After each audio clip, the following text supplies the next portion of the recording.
Holy cow. Just in on my phone, Khalil Herbert to the Bengals. Did you see that? No, did not see that. Khalil Herbert to the Bengals. That's going to change things. Welcome to the show, everybody. Is it? Well, it's going to change the waiver wire show. It's going to change the waiver wire show a little bit. Sure. This is Fantasy Football Today, presented by BetMGM, the sportsbook born in Vegas. And I am Adam Azer with Dave Richard. Jamey Eisenberg will be joining us shortly, unless he is rewriting his column. Because with this Khalil Herbert news, let me just make sure it's a Tom Pelissero tweet. So we'll go with it. Probably legit. Yeah, Bears are sending Khalil Herbert to the Bengals, and Zach Moss out indefinitely. So this is an interesting move here, and they play on Thursday.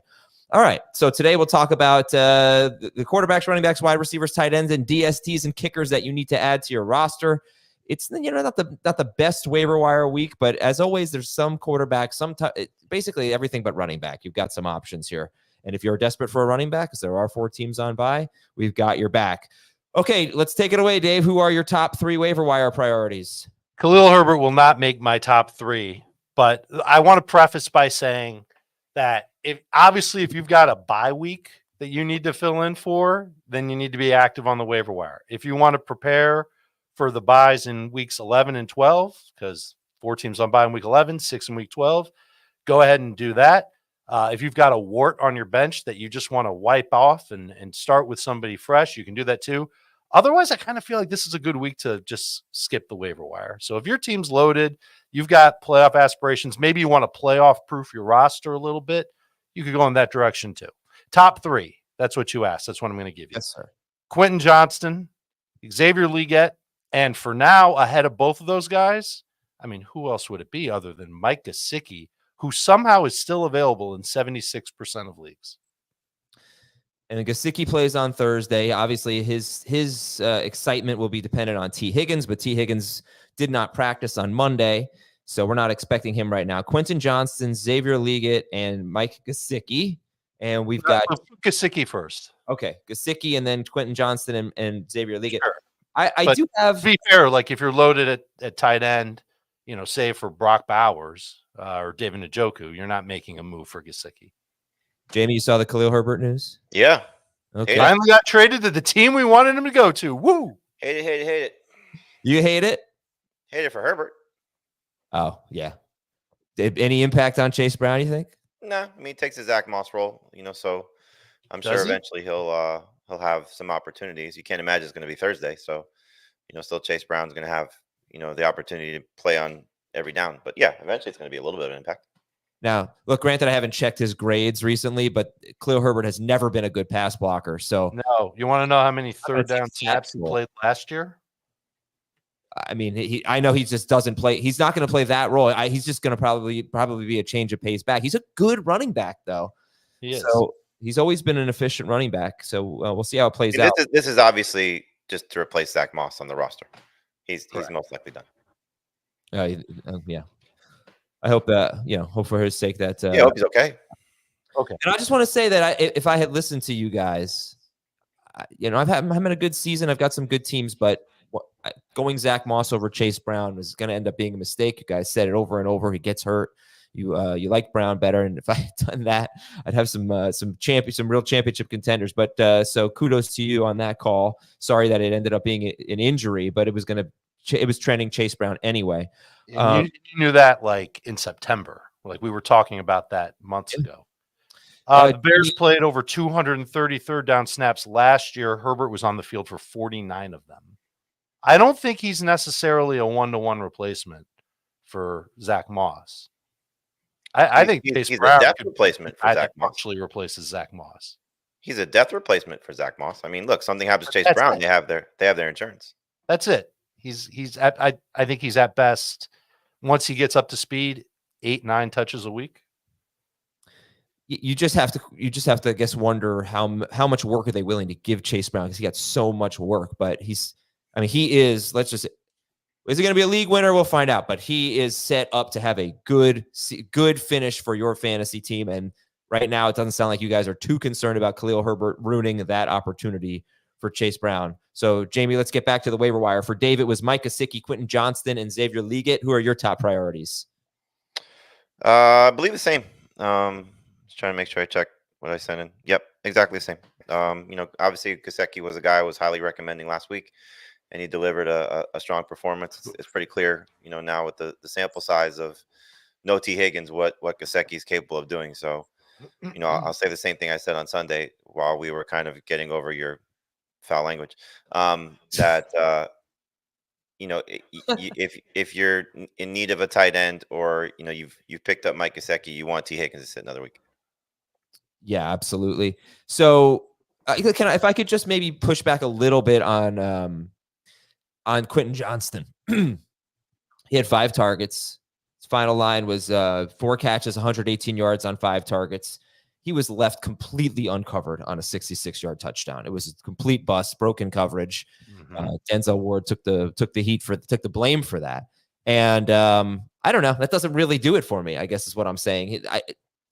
They've been throwing a lot lately. I have some stats on Justin Herbert, but I know quarterback is deeper than wide receiver, and we need bodies at wide receiver. Herbert's a more exciting player to add right now to me than Quentin Johnston.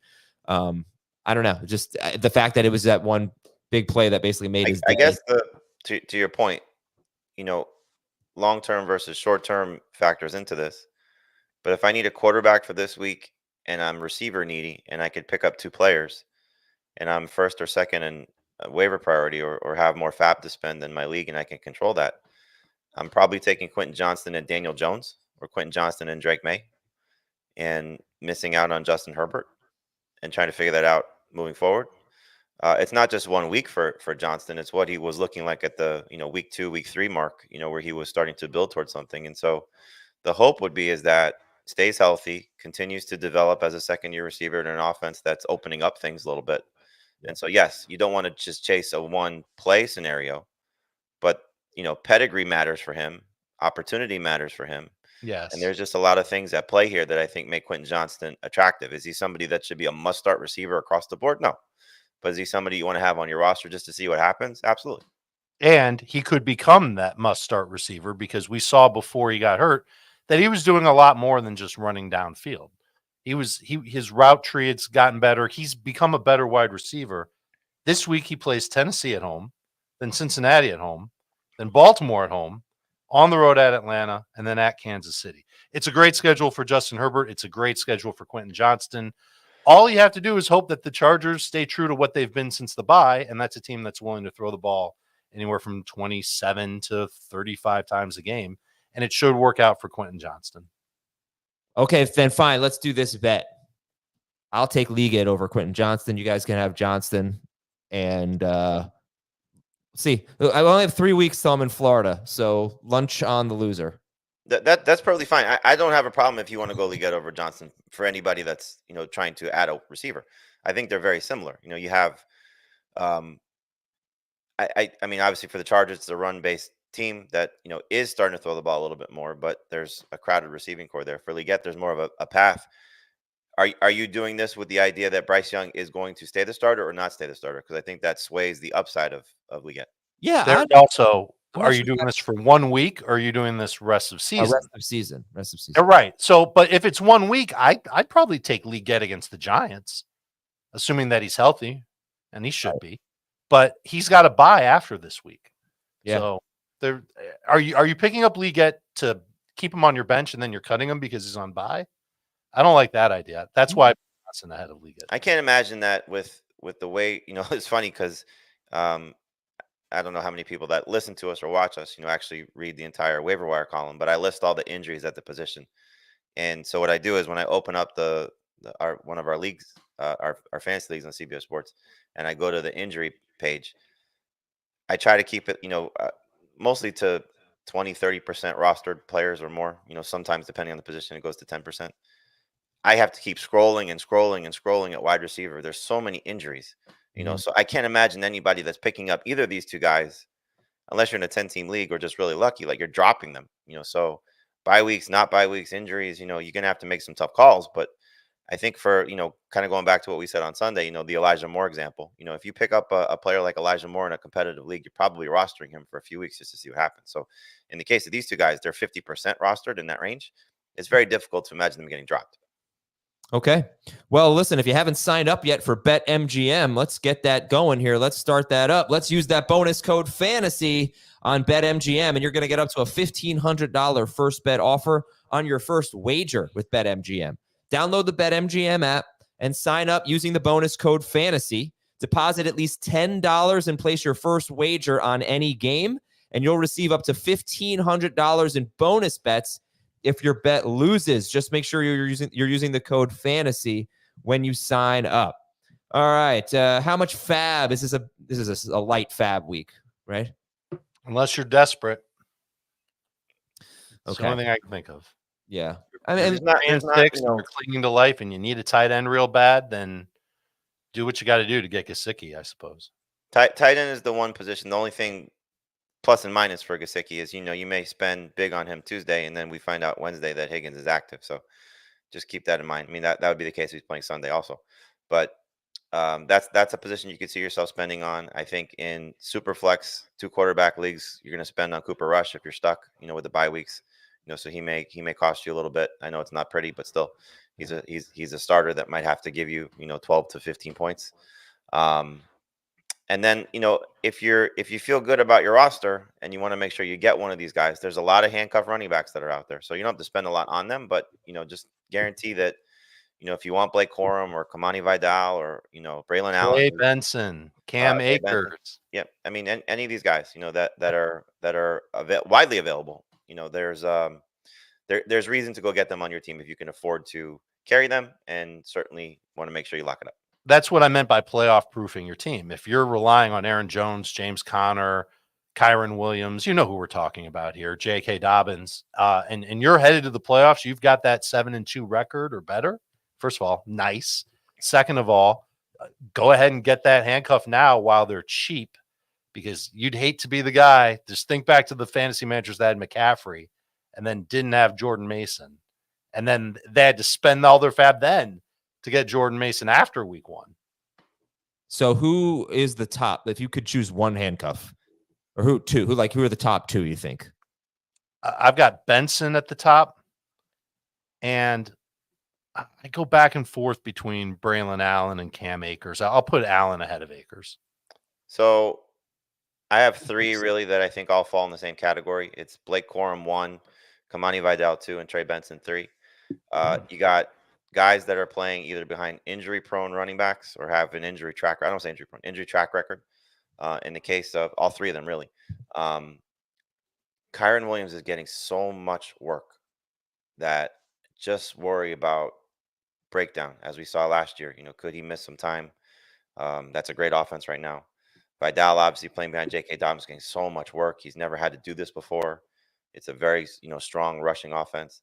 And then Trey Benson obviously behind James Conner, who we know has missed time and got a little bit banged up in the game on Sunday. So all 3 of these guys to me are very similar. You could see one getting a chance, all 3 getting chances, none getting chances, which would be ideal. But yeah, Braylon Allen's in the conversation.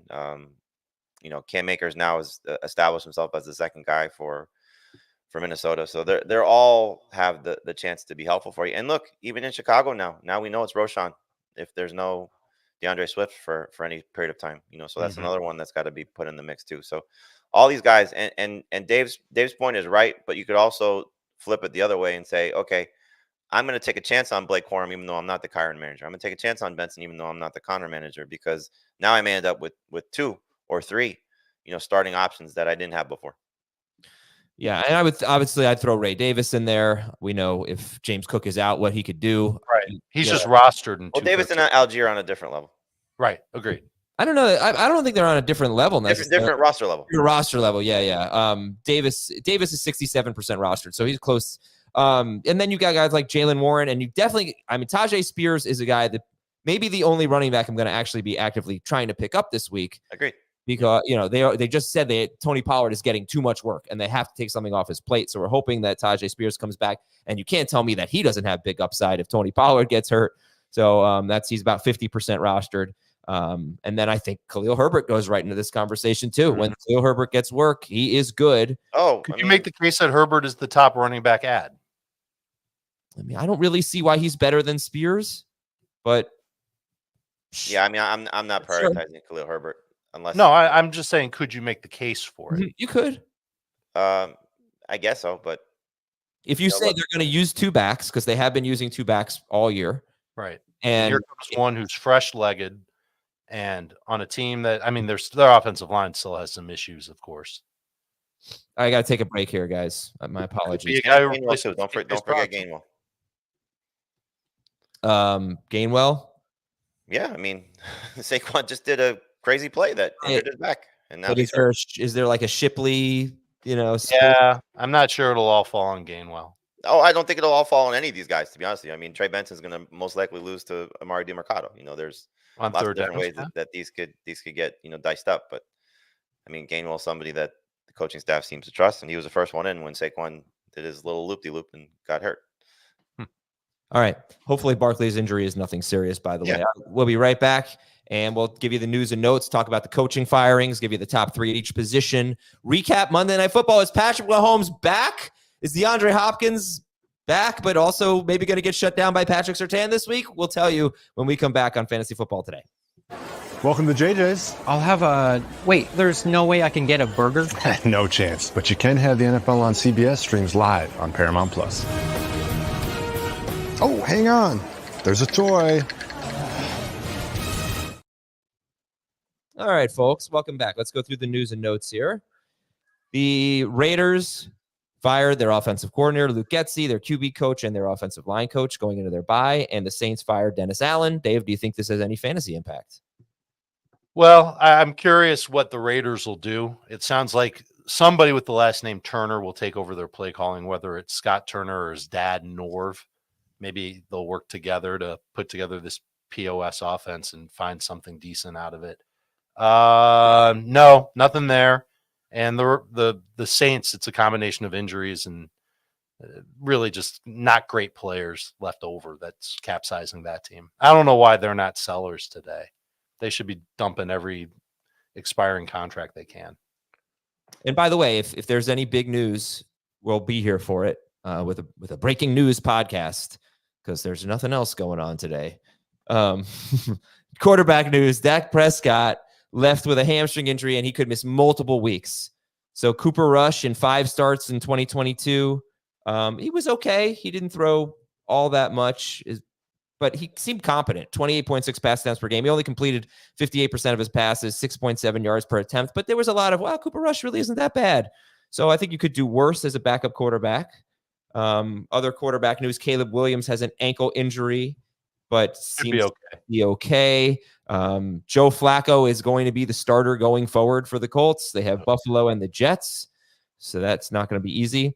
And Daniel Jones is going to start this week. And tomorrow on the buy-sell show, I want to talk about the Giants and all these teams that are 2-7. There are 7 teams that are 2-7 right now. It's crazy. And what's the future holds, because this could be Daniel Jones's last start. Not saying it will be, but they're on the hook for big injury, a big number if he gets injured for next year.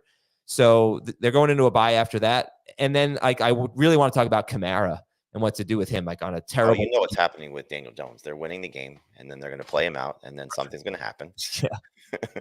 But they fall for Daniel Jones every time. We talked about it on the Beyond the Box Score yesterday, but something to revisit. Running back news: Jordan Mason is back, but so is Christian McCaffrey. Yeah. Christian McCaffrey hopefully going to play this week at Tampa Bay. Jahmyr Gibbs has an ankle injury. It seems like he's fine, but I think that was one of the reasons he didn't play that many snaps in week 9. I mentioned that the Titans would like to decrease Tony Pollard's workload. Audric Estime is expected to get a bigger role going forward for the Broncos. Jonathan Brooks. Down the stretch. He didn't say when. Okay. Jonathan Brooks expected to play this week. Baltimore running back Keaton Mitchell could play this week. Sell high on Derek Hitt. No. And Zach Moss out indefinitely, and they have acquired Khalil Herbert in trade. Wide receiver, it was mostly good news, but not with CeeDee Lamb. But Drake London could play this week. He's got a hip injury. T. Higgins would have been listed. He was listed as a did not practice yesterday. So doesn't look great for him right now on a short week at Baltimore for T. Higgins. No. They'll practice again on Tuesday. So before waivers run, you'll know whether or not T. Higgins has a chance to play. That'll obviously impact your decision to go after Gesicki. Keon Coleman is going to have an MRI on his wrist. And Amari Cooper is day-to-day. So they've got the Colts. You really want these guys healthy for the Colts. It would be great if Cooper could get back for this game.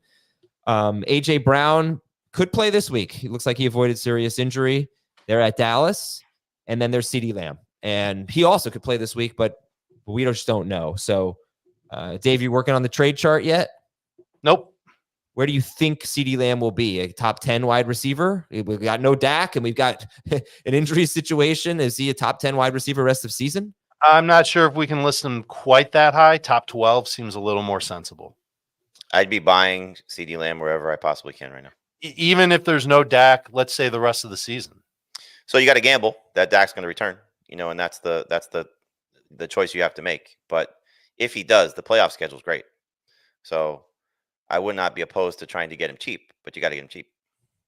Yeah, sure. I'm in a situation where, I feel like I have a really good team in this league, but I lost Dak and Lamb in super flex, and I'm going to sell. I'm putting them on block. So, I need help right now. So it depends on your situation. But like the other thing is, he really just hasn't been that good this year, and this offense looks like crap. I just asked Dak Prescott, so I don't want to pay for CeeDee Lamb thinking he's going to be CeeDee Lamb going forward. You can't pay original price. You can't pay full price. You have to go to the discount market and hopefully get the discount aisle, and hopefully that he's going to be, available there for someone who's desperate. And so, like in your case, Adam, so what are you looking to get for CeeDee Lamb? I would take. Oh God, that's a great question. Would you take Josh Downs and Chuba Hubbard? Josh Downs and take Josh Downs and Chuba Hubbard. No, I don't know about Chuba Hubbard. I feel like he'll be good, but you got Brooks coming back. But would you take Josh Downs and Rachaad White? Josh Downs. Let me think. The running back. I would take Josh Downs and who's a little bit better than that? Sorry, I struggle with thinking of players off the top of my head. Would you take Brian Robinson and Josh Downs for him? If you told me Brian Robinson was coming back this week, then I probably would. Okay. Yeah, because you have to win right now. What are you doing? You got to win. Go get a win. No, that's what I'm saying. Like, you got to get players that are going to help you immediately. So you got to go win your league. Hey, Jacobs last week had the same value on the trade chart as the number 12 receiver. I would much rather have Jacobs than CeeDee Lamb at this point. So Lamb, that kind of makes me think Lamb will be lower than a top 12 receiver. All right, Jameson Williams is back. Adam Thielen has a chance to play this week. Juwan Jennings back at practice. Still waiting on Chris Olave. And Cedric Wilson Jr. left with a shoulder injury. I don't know if I know he's in your waiver wire column, Jamey. Someone's going to have to catch passes for the Saints against the Falcons. So he's a name to know, Cedric Wilson Jr. He's also banged up, though, so he left the game with a shoulder injury, came back. But yes, it's this is more of the desperation variety if you're looking at Cedric Wilson. Because no worries, guys. The Saints have Marquez Valdez-Scantling. They'll be fine. It's look, hopefully Chris Olave clears the concussion protocol based on his history and things that are going on there. You'd be surprised if he does. But there's a 1-game sample size of Chris Olave missing time recently, and Cedric Wilson had 17 PPR points. Let me ask you this: garbage time touchdown? Yes. How is this a crazy? I don't think this is a crazy question, so I'm going to ask it. Would you rather have CeeDee Lamb or Chris Olave rest of season? Lamb. Well, they both have bad quarterback situations, and one's maybe missing weeks. Who knows? Right. We don't know when Olave's coming back, and what happens if he takes another hit to the head when he does come back. Yeah, but we don't know when Lamb's coming back. And honestly, if he takes another hit to the shoulder, it seemed pretty painful for him last week. They could both be absolute scrubs. Eric Altor's ACL. Isaiah Likely was listed as a DNP with a hamstring injury. The Cardinals acquired pass rusher Baron Browning from the Broncos for a 6th-round pick. The Lions acquired Zadarius Smith. I feel like I didn't see that one coming. Yeah, that was one that Twitter willed into existence. Micah Parsons is expected to play this week against the Eagles. The Titans, their pass defense has been pretty good this year, but they lost Quandre Diggs to potentially a serious. They've been playing without Snead. Yeah, and hopefully he gets back against the Patriots. Against the Chargers. They just played the Patriots. And they also lost Lloyd Cushenberry, their center, for the season. And that's pretty much it for the injuries that we need to go over. So let's go to the top 3 quarterbacks at each position. Top 3 players at each position. We'll start with the quarterbacks. There we go. We'll say it like that. And Jamey, quarterback is always an interesting position. Who are your top 3 priorities this week? You mentioned Justin Herbert. He's rostered a little bit too high in what we tend to talk about, but he's close. So if you want to put him top of the list, I have no problem with that. For me right now, it's Aaron Rodgers. One, you saw the full potential of what he can do when his top two receivers are producing at a high level. Just had a season high in fantasy points. Two would be Trevor Lawrence. Just upcoming matchups, I think, are somewhat in his favor, and he's actually been playing well. And then Drake Maye. I mean, talk about running quarterbacks. He had 46 yards rushing and a touchdown and a half against the Jets, then 95 yards rushing against the Titans. So we like that. Tough matchup against Chicago, but then the schedule lightens up very, very much. So I have a different order, but it's also based on week 10. And my order, it's Daniel Jones first because he's taking on Carolina. But after that, I don't want him on my team. Don't do it. Rodgers is next. And then Russell Wilson deserves some credit. He's really played well the last 2 games where he started for Pittsburgh. And I like him both this week and moving forward if you need a number 2 quarterback or a bye week quarterback coming down the line.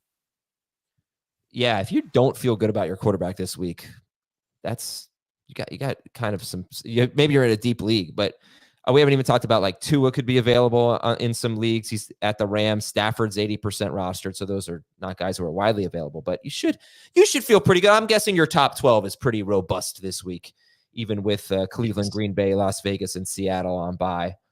Okay, so we'll have some interesting quarterback sit decisions, I would think, this week. Dave, who are your top 3 running backs? Spears is number 1, and this is assuming that you can't get your clappies on Tyler Algier or Ray Davis. They're both rostered in at least 2/3 of CBS leagues, but I don't know what they are on ESPN, Yahoo, etc. So double check to make sure.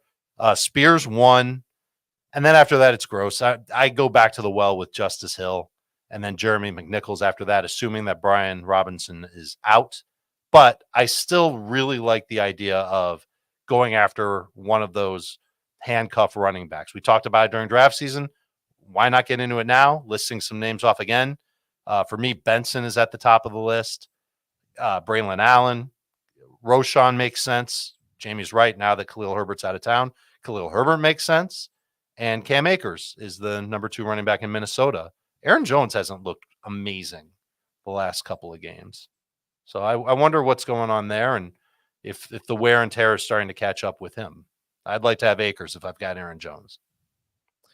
And you said McNichols. Jamey and I were texting about that this morning and wondering if Chris Rodriguez is the better option there because it seems like they just sort of lost faith in McNichols. He just wasn't getting it done against the Giants. They went to Rodriguez, and Rodriguez closed the game out for them.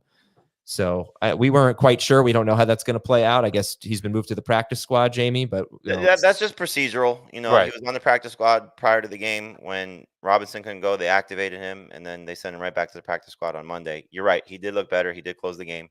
McNichols has clearly been the better of the 2 over the course of the season. Neither one had a target against the Giants. So the way that I frame it in the column, I think it's probably the same thing to say here. I wouldn't go crazy for either one because Robinson was close to playing. So this is more end of week type of move, so if we get to, Thursday, Friday, and Robinson's still not practicing, then take a flyer on whichever one you think is going to be better. McNichols played 4 more snaps than Rodriguez, but like you said, Rodriguez was better and closed the game out. So who knows where the Commanders decide to go.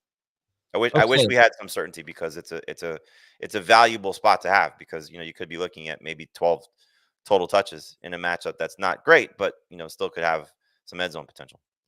All right, let's talk about our top wide receivers, Jamey, and we've already spoken about a couple of them, but we'll get some more names, and I want to throw the Browns wide receivers in there in case Cedric Tillman or Jerry Jeudy is available, and Elijah Moore is definitely available, and they are going into their bye, and their schedule is about to get a lot harder, but I gave this stat out on Beyond the Box Score yesterday, and I think, tie your shoes, guys, it might knock your socks off. Here are, over the last 3 weeks, the top 5 players in routes run.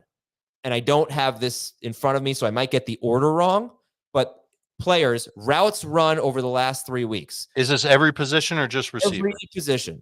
Cedric Tillman, Jerry Jeudy, Elijah Moore, Kayshon Boutte, and David Njoku. It is 4 Cleveland Browns and Kayshon Boutte. Those are your top 5 in routes run. And it's kind of, it made me feel a little bit worse about them. They are throwing the ball so much. They've had favorable matchups. None of them are really getting a huge target share.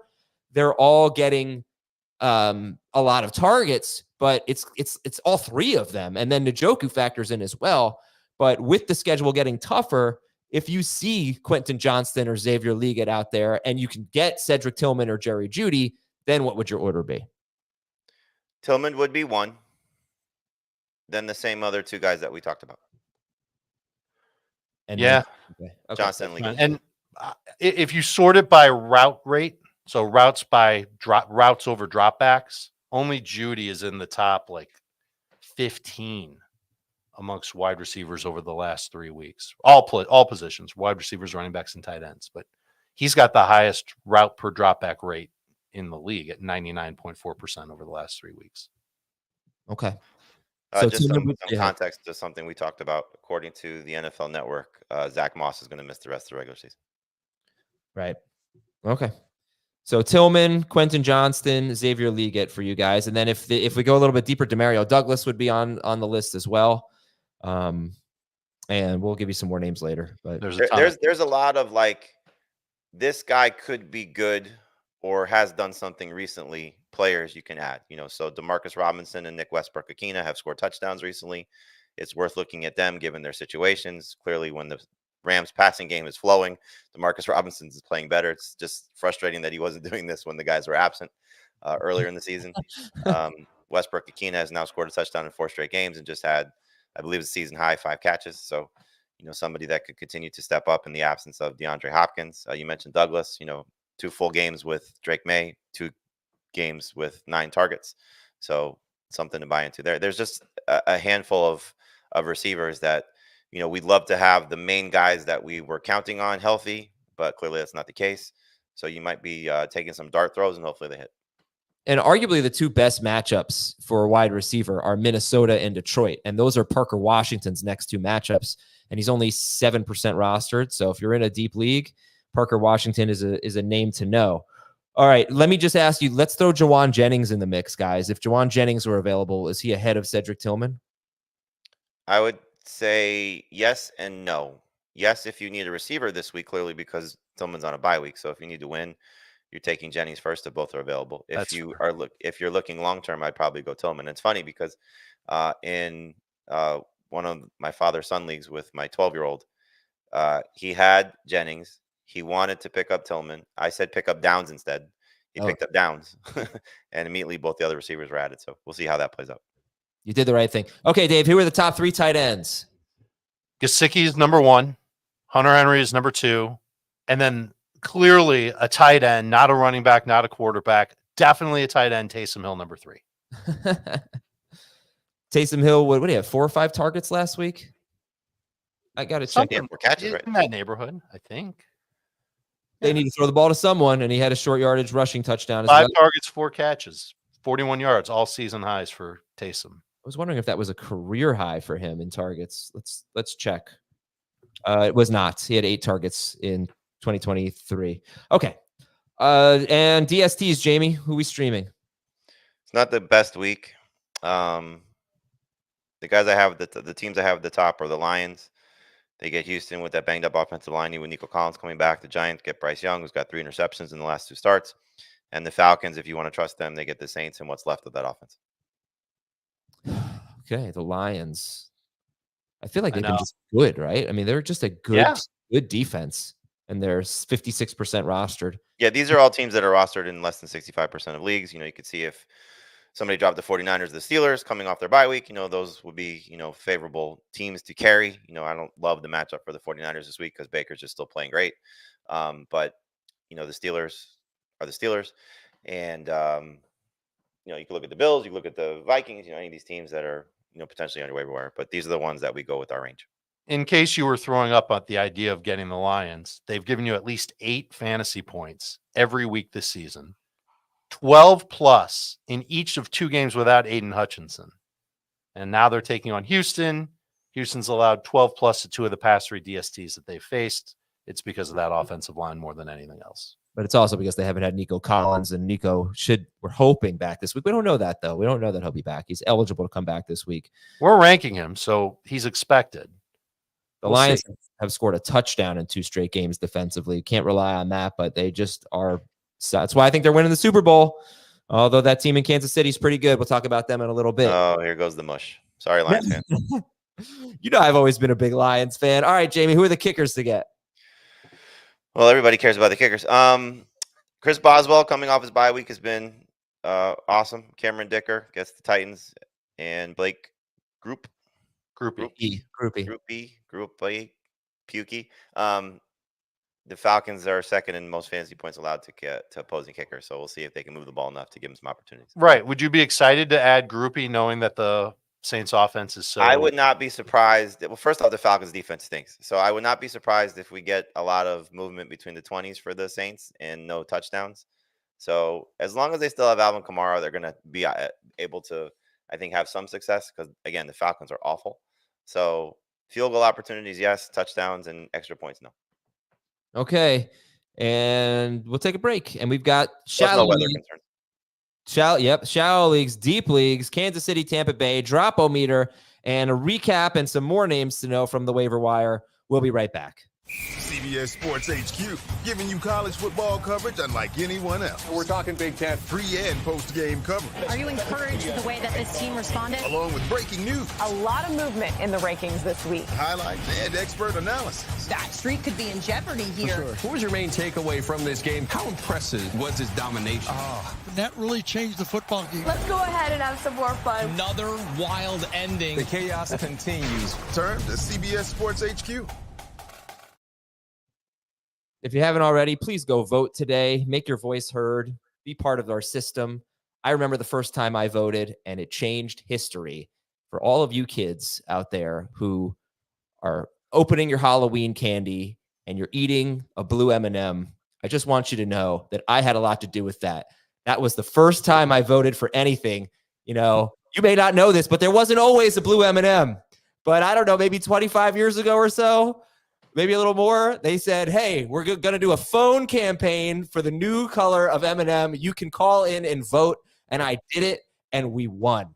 And forever now, we're going to have blue M&Ms. So you're welcome. And in my opinion, they taste just a little bit better than the other M&Ms in the bag. So that's my voting story. Right for artificial coloring. I didn't get a sticker for that one, but yeah. All right, Jamey, the shallow league guys, I did bring up some of them. I brought up Juwan Jennings and Cedric Tillman and a little bit of Tua and Stafford. But like, who are some of the guys that are available in, I don't know, somewhere between 65 and 80-ish% of our leagues that you think are must-adds right now?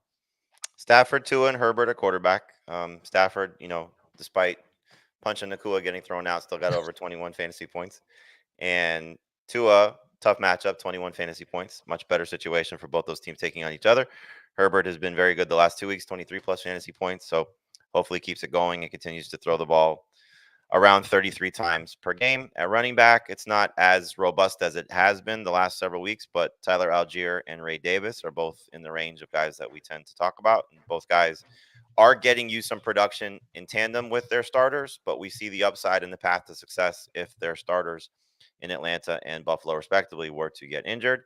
Wide receiver is a little bit better of a list in terms of guys that could help you now. You mentioned Jennings, who's hopefully going to play this week, and then Cedric Tillman coming off of their bye next week. Jerry Jeudy also 67%. Keenan Allen just had 13 targets. He's at 79%. Rome Odunze had maybe a breakout game for him. Hopefully it's something to build off of, 66%.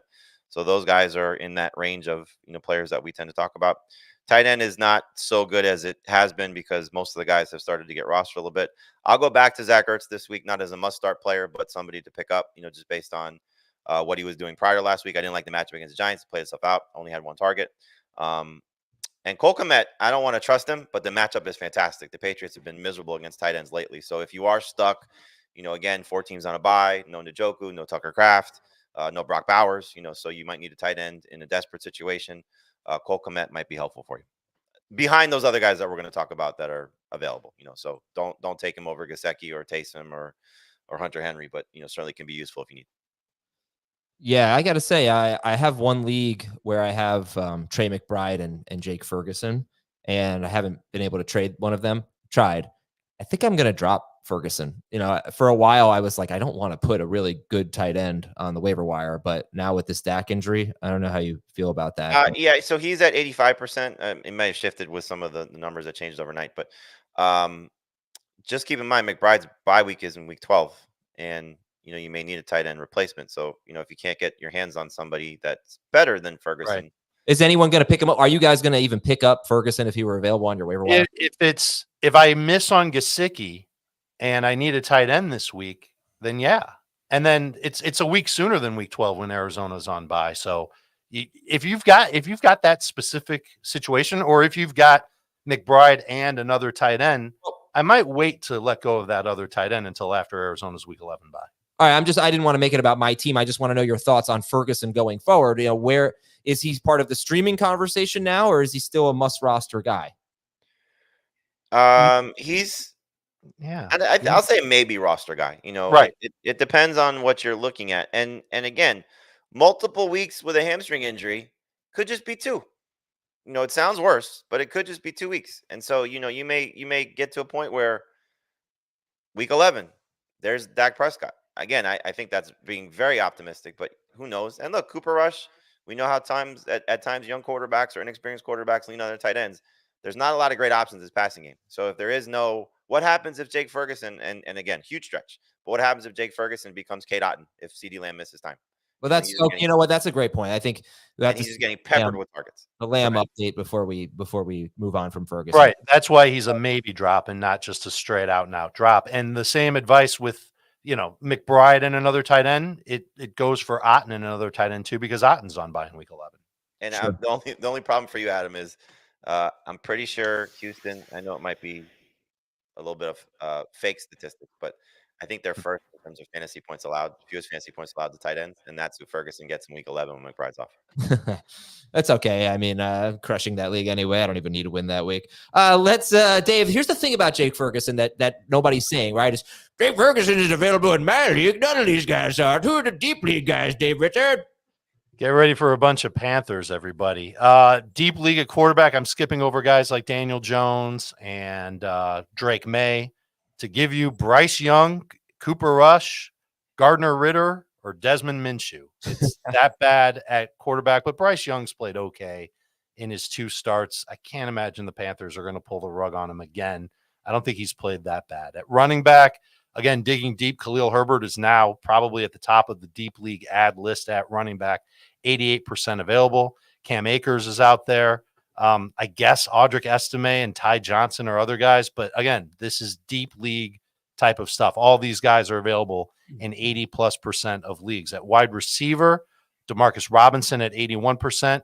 Jamey, you've talked about Nick Westbrook-Akine, touchdown in each of his last 4 games. He's playing a lot. He's basically the number 2 receiver in Tennessee. So I think that he's an option. Of course, now when everybody rushes to him, he's going to give you a 2 for 30 type game. I like what I saw from Jalen Coker, although he didn't run as many routes last week, but just, again, big-bodied slot receiver type for Carolina. He's out there in 89% of leagues. Josh Palmer, 82% of leagues.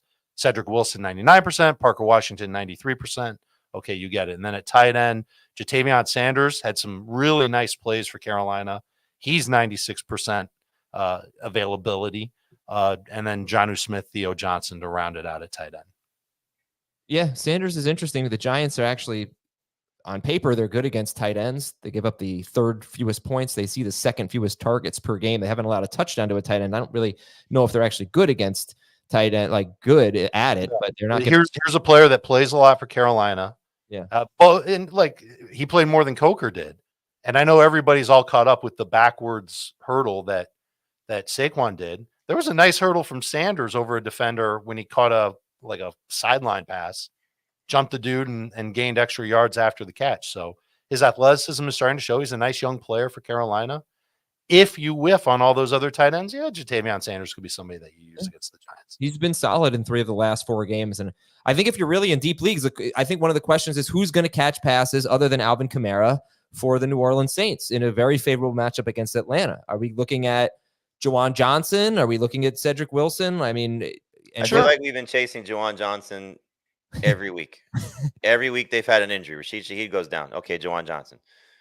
Chris Olave misses time. Okay, Juwan Johnson. It just doesn't seem like it's going to materialize for him. Now, this may be the time that he does something because it's just, that fluky of a season, certainly for the Saints.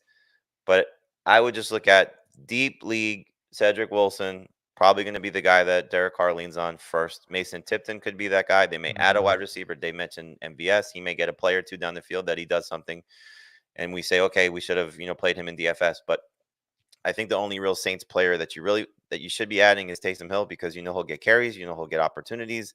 He scored 2 rushing touchdowns against the Falcons in the first meeting, so he's the one that if you're looking at it from who's the best in New Orleans, it's Alvin Kamara. Skip a lot of spaces. Taysom Hill. Forget about the rest. Okay. All right. Let's talk about last night's game. I think most people seem to feel like they should have gone for 2. And Todd Bowles didn't like the field conditions, decided to kick the extra point. And no one's ever lived to regret that against the Kansas City Chiefs going to overtime. And the Chiefs win 30-24. But I'm good for Baker Mayfield scoring 22 fantasy points in this game. And it's really pretty impressive. But Dave, give me your thoughts on the Bucs offense right now. I love that Baker is doing this sort of with smoke and mirrors. I mean, even Jalen McMillan didn't play last night, and it took until the last drive of the game for him to really get his receivers going. But he's finding a way to get decent production and kind of defying what we've been saying. The upside wasn't there this week, but who's to say it's not there moving forward? And eventually Mike Evans will be back and Baker will be Baker. So it's good on Baker. I don't really like trusting any Bucs running back moving forward, but Rachaad White would be the one, especially in leagues where catches count. And Cade Otton is a beast. He's absolutely like a top 5 fantasy tight end for now. And imagine what DeAndre Hopkins can do if he played more than 60% of the snaps, which is what he played in this game. He barely played last week, played 60% this week. It's awesome. By the way, he was started. DeAndre Hopkins and Xavier Worthy had the same exact start percentage. They were both started in 47% of leagues. There was about a 28.6 PPR point difference between them. So if you had to choose between Hopkins and Worthy, hopefully you made the right decision. Hopefully you started Adam Aizer over Xavier Worthy, because Worthy didn't give you positive fantasy points. And he obviously almost did. He should have had at least the catch down to the 2-yard line, if not a touchdown, but didn't get a foot in bounds. So, Jamey, looking at Mahomes, huge game, 30.5 fantasy points. He was actually started in 85% of leagues. He goes from the Bucs this week to the Broncos and the Bills next week. But do you think DeAndre Hopkins makes Patrick Mahomes a top 12 quarterback going forward? No. This was a layup matchup, and he took advantage of it. Gave us a hell of a scare, with what looked like what could be a scary, non-contact injury there on the touchdown to Samaje Perine. But no, I mean, this is you said it at the start of the show. This is the type of receiver that Patrick Surtain shuts down in DeAndre Hopkins. So it's going to be tough for Hopkins to continue to make plays. The nice thing is that Travis Kelce's Kelce again. So, that'll help Mahomes. But I mean, given some of the quarterbacks that we're talking about, I would start Daniel Jones over Patrick Mahomes this week. I know. No, I'm sorry. I don't mean this week. I mean rest of season. I'm just going to take it week by week because, we may get Juju back at some point. We may get, Marquise Brown at the end of the season if he's able to get healthy. So that'll change, I think, some of the things for Mahomes. But at this point, no, I don't think it's not a blanket statement. It's not he's back to being a must-start quarterback. There's too many players at this position that are playing just as well, if not better. And I'd rather take my chances with those guys in some favorable schedules. I'd rather take Aaron Rodgers over Patrick Mahomes rest of the season. I'd rather take Justin Herbert over Mahomes rest of the season. So it sucks to say that or even think it, but it's just the case right now. Okay. By the way, Hopkins, one of the things we look at teams, can you do well against Patrick Surtain, is what is your slot rate? He played 38% of his snaps in the slot last night. Unfortunately, did almost all of his damage out wide. He had 1 catch for 35 yards on 2 targets. But if he plays that much in the slot, it gives him a better chance. I do think that you'll see, just a guess, you'd see Surtain follow him into the slot on maybe like half those snaps. That's kind of what he's done against guys like Mike Evans and George Pickens and whatnot. Anybody that he probably thinks he can run with. Yeah, I mean, Zay Flowers is just, that's what he just wasn't the kind of guy that Patrick Surtain was going to cover, going to shut down. He's just a different type of receiver. All right. Slot guys that have really been hurting Denver lately. If we're qualifying Zay as a slot guy. 40% slot rate, it's close. It's up borderline. When Pacheco comes back, Kareem Hunt is blank. First week, still a flex. Second week, probably on your bench. I hope this isn't true. Somebody look at this comment from the chat. I created Adam Azer as a flanker in NCAA on PlayStation. I inserted him on the 87 Canes, and Bosworth flattened him out for the season. Ooh. Man, Bosworth was such a beast. Yeah, I'm pretty sure we embarrassed Bosworth that year. Dave, I don't know if you could back me up on that, but we had our way with Oklahoma. Okay, drop-o-meter. Deontay Johnson, 90% rostered. 10. No, I'm not ready to say 10, but it's up there. It's like a 5 or a 6. Keon Coleman, 87% rostered. Even lower, 2. Dalton Kincaid, 90%. Even lower, 0. Kyler Murray, 98%. 2. 0. He's got the Jets this week and then a bye, though. I don't have to start him, but 0. Maybe in a 10-team league, you could let him go. Okay. What do we got here? Sam Laporta, 98% rostered. 2. 3. 4. If you need a win this week, you're dropping him for Gesicki, right? Right, but yeah, that might be the type of player, you in your situation where you're carrying 2 tight ends. Christian Watson, 58% rostered. 10. Bon voyage. Romeo Dobbs, 89%. 5. 5. Oh, how about Michael Pittman, 92%. Bon voyage. 2. What do you think, Dave? We'll give him another chance here. He's pretty good with Flacco before. I know, but I don't think he's the number 1 receiver, and I think he's playing hurt. TJ Hawkinson, 86%. 6. 5. Drop him for Gesicki if you need a win. Right. All right. I don't like it. I want to see Hawkinson succeed, but you got to do what you got to do to win right Jacksonville now. This week, though, it should be a layup. Should be. Is he going to play enough? I hope so. Yeah, you'd hope so, right? I mean, only played about half the snaps in his first game back, TJ Hawkinson. So let's finish. It's a little sad that Josh Oliver had a dominant game and Hawkinson didn't. Let's finish Maybe up. my expectations were a little too high. You ready to finish up now? Let's finish up with the quarterbacks, with all the positions on the waiver wire, and just go over it again here with Stafford and Tua facing each other on Monday Night Football, and Justin Herbert being the shallow league guys. If they were all available, Stafford, Tua, Herbert, who are you picking up? Stafford first, Herbert second.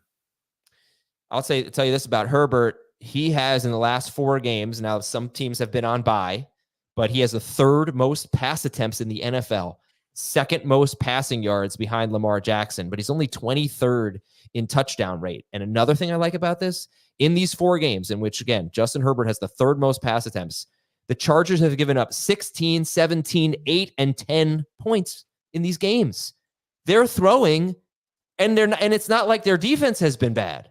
So it's just a really interesting twist in a Greg Roman offense. They're just throwing the ball right now. They might be running a lot of plays. That's one thing I have to look into. All right, then we've got Aaron Rodgers. Is Aaron Rodgers ahead of those? I think you said he was, right, Jamey? Would Rodgers be number 1 ahead of Stafford, Herbert, and No. I mean, I like him this week. I start him over Herbert this week, for example, but they're all in the same mix. Cowboys owner Jerry Jones on 105.3 The Fan says it's likely that Dak Prescott will be moved to injured reserve. So there's 4 games. At least, and then they got nothing to play for. Impossible. Yeah, I wonder if it's where's he on the drop-o-meter? Oh, he's 10. 100. Unless you've got IR spots, you can throw him for IR. But if you don't have IR, then send him to. I can't think of anything clever that ends with R. R. Okay, as someone's saying, Adam, you said the Chargers were awful 6 weeks ago. You said they shouldn't be on prime time. So I don't know what I said, but I do. They are such a boring team. Like, they're starting to be less boring, but this is a team that during the Brandon Staley era was just shoved down our throats on prime time, and they were always so bad. They would always lose. It's like, I feel bad for all of you having to watch the Giants all the time on prime time. The Chargers. That huge play to Quentin Johnston was so awful to watch. Touchdown to Josh Palmer was terrible to watch. Who wants to watch multiple Jake Dobbins touchdowns? When was the last time the Chargers were on prime time? Do you remember? No. I believe it was the lowest. I think I saw it was like the lowest rated primetime football game ever. It was a few weeks ago when there were 2 Monday night games. That doesn't count. It counts. It was streaming. No, it was. Oh yeah, right. It was. It was awful. It was everything I said about the Chargers in prime time. All right, Rodgers. You missed it. If you missed me on the box score yesterday, we did best quarterback schedules going forward. He's one of them. Although as we dive into this, I think you have to actually wonder if the Cardinals are that easy of a matchup. They face some very good quarterbacks this year, and they're 20th against quarterbacks. But after that, it's so good. I like that they're adding to their defense too. Yep. Browning is a good ad for them. Trevor Lawrence against Minnesota, who can be a good matchup because teams throw a lot on them typically. Drake Maye, don't love him against the Bears, I'm assuming, but after that, schedule gets much better. Much easier. And for Lawrence, 3 rushing touchdowns in his last 2 games. Daniel Jones, is he in your top 12 this week? Just outside. Right. Would you start Daniel Jones or Bo Nix? Jones. Daniel Jones or Trevor Lawrence this week? Jones. I believe I have Jones spot ahead. Daniel Jones or Brock Purdy at Tampa Bay? Purdy. Brock. Did you see what Mahomes just did? Yeah. See what 4 of the last 5 quarterbacks have done to Tampa? Daniel Jones or Baker Mayfield? I think it's 3 of the last 5, Dave, because Cousins did it twice. Daniel Jones or Baker Mayfield? I hate betting against Baker. Yeah, me too. So I just want to, you guys missed this yesterday. Unfortunately, you didn't listen to me on the box score, which is very rare for you guys. I know it's appointment viewing for you typically on YouTube. Daniel Jones has the best quarterback schedule going forward in the NFL. It's so amazing. And I don't care because I honestly think he could get benched. But the worst part is I know he got over his home woes, but most of those games are home. Oh, wonderful. All right, then there's guys like Jameis Winston. It does make you in Superflex leagues want to pick up Drew Lock. I saw some speculation that they would go with Tommy DeVito.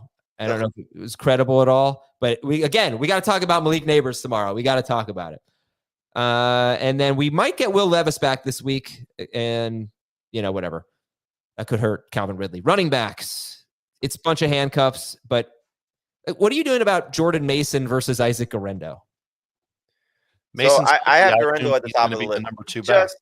Just in case. I mean, we know how this has gone with McCaffrey all season long, where at first Shanahan said, if this is a playoff game, he's playing.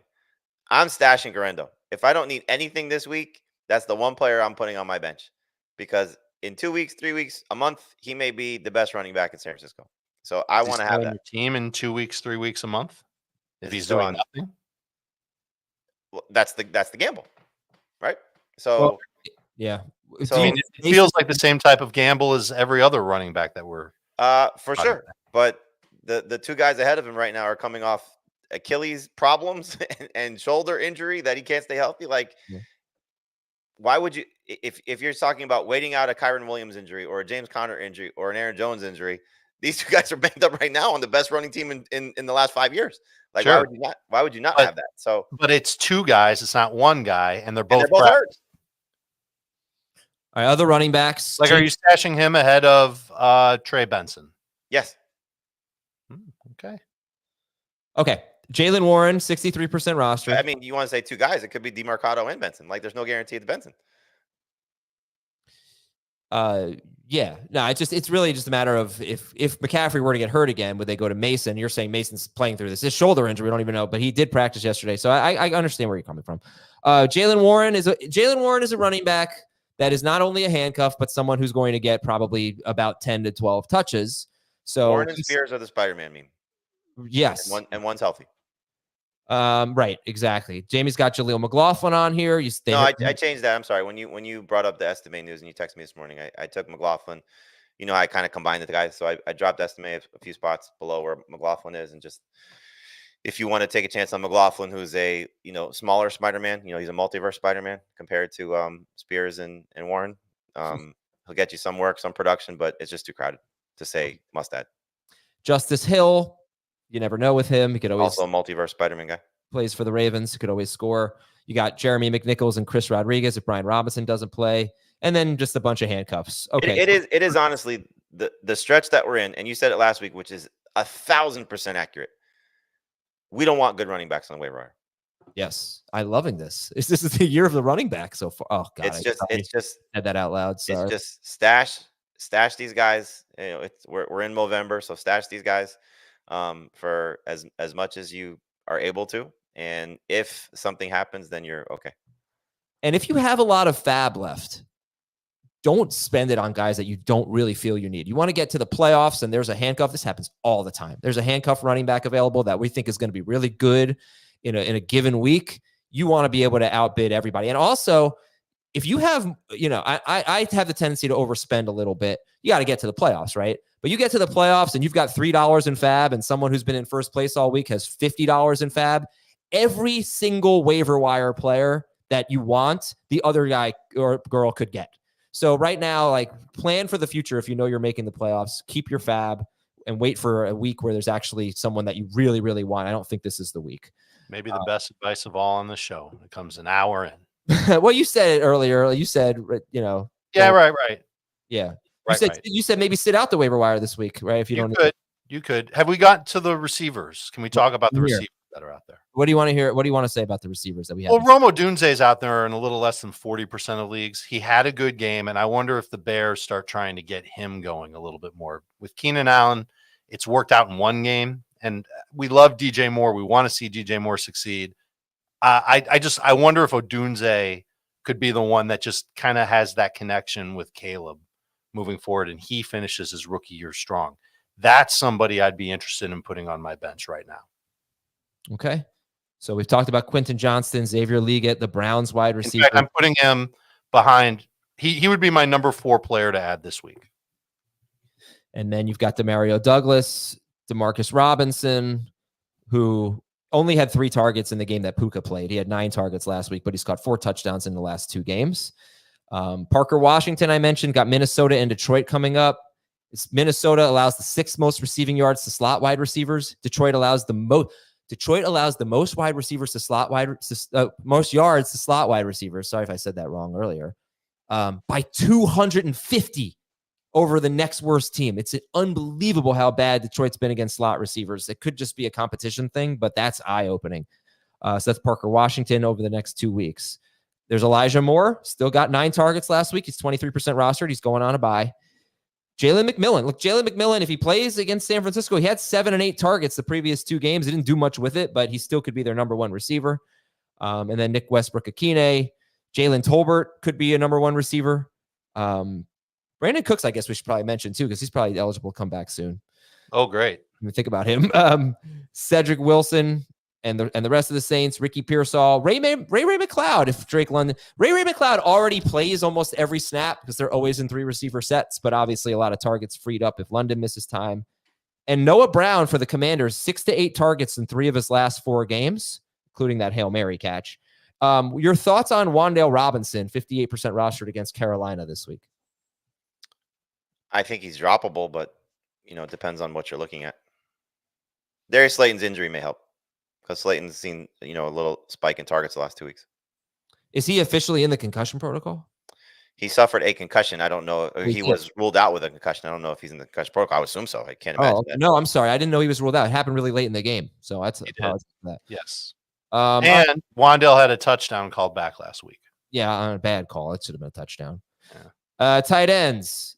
You got Zach Ertz, and Jamey kind of made the case for Cole Kmet, but Ertz in shallow leagues, and then you got Gesicki. Gesicki's the prize this week. But Hunter Henry, man, 8 targets last week. We like him with Drake Maye. Bears haven't been great against tight ends lately. Yeah, and he's the best long-term tight end because Gesicki could turn to Gesicki when Higgins comes back. And Taysom Hill, I don't know if we can count on him to be a lot of target volume, certainly 5 targets from week to week. That feels like the floor for Hunter Henry. And he's been good with Drake Maye. So if you need a tight end rest of season somehow, Hunter Henry is who you'd get. Do we get another trade? Well, we look at that. Was I the only one during the Bengals game on Sunday going, can you please stop throwing to the other tight ends and throw it to Mike Gesicki? It took a while for Gesicki to pay off. Then he paid off. Well, I mean, look, to Dave's point, he's right. We're not going to trust Gesicki once T. Higgins comes back. Eric All's injury does open up some more opportunities for him, even small, but some more opportunities for him. So he may not produce like this. He's most likely not going to, but we could be we could be getting some still better production than what we were getting when Higgins was healthy. Yeah, but you also had Sample and Hudson getting, I think, 6 targets, which was weird, and all getting, or I think they had 7 targets. All right, Taysom Hill is really interesting. He gets Atlanta, and you really shouldn't look at how Atlanta is against tight ends necessarily. Just look at how they are against running backs. But we know Taysom Hill's role. And Jonnu Smith has 6 to 8 targets in 4 straight games. The Rams are really bad against tight ends. So are the Raiders. That's his next 2 matchups. So Jonnu Smith needs to be taken seriously here. And Jatavion Sanders, Theo Johnson going head-to-head, 2 rookie tight ends. We'll see. I think if you have them in Dynasty, certainly you're pretty happy with the potential future for Sanders and Theo Johnson. I guess I'd just throw one more name out, and it'd be Grant Calcaterra if you're in a deep league. Yeah. He had 8 fantasy points, 2 straight weeks with 8 to 9 fantasy points, and gets the Cowboys this week. Obviously, it depends on Dallas Goedert. The Lions, the Giants, and the Falcons are the 3 teams that Jamey listed as DST streamers. Chris Boswell, Cameron Dicker, and Blake Groupie are the kickers. That's it. Have a great day, everybody. We will see you at 1 p.m. Eastern on CBS Sports Network for some more waiver wire reaction and some buy lows and sell highs. And, of course, who has more? We'll be back tomorrow on our podcast on FFT. See ya.